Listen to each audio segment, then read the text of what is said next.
En plus d'un demi-siècle de télévision, le populaire animateur Michel Drucker en a côtoyé des stars. Il a même tissé avec certaines d'entre elles de véritables liens d'amitié, qui durent dans le temps. Un jour, il a notamment été recouvert de cadeaux par une célèbre chanteuse.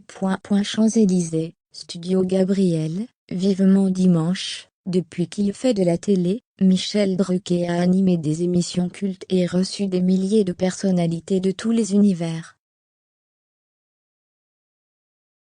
Au fil du temps, il était devenu ami avec plusieurs stars, dont le défunt chanteur Johnny Hallyday, à qui il a rendu hommage, effondré, sur le petit écran, ou la chanteuse Céline Dion. Avec celle-ci, c'est une histoire qui dure depuis 1982, année où il l'a fait découvrir aux Français. Dans les pages du numéro spécial 1500 de Gala, qui consacre une thématique entière à la célébrité en donnant la parole à diverses stars, on découvre que le grand public hexagonal a placé Céline Dion sur la première marche du podium des stars préférées.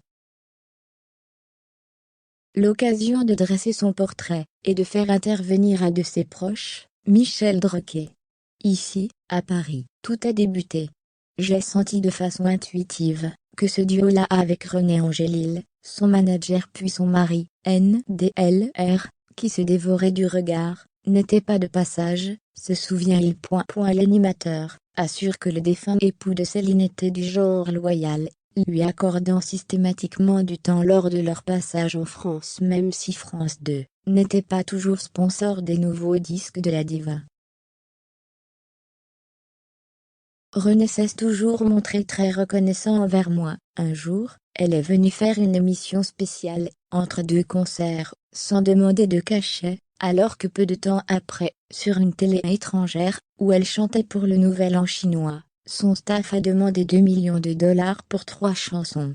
Notre relation était vraiment particulière, a-t-il ajouté. Michel Drucker, qui a profité de cette interview pour évoquer la santé de Céline, a aussi dévoilé une petite anecdote, qui en dit long sur la profonde amitié que le couple avait pour lui. Je suis allé les voir chez eux, en Floride, à La Vega, j'ai même passé un Noël en tout petit comité dans leur château au Québec, où Céline m'a couvert de cadeaux sous le sapin.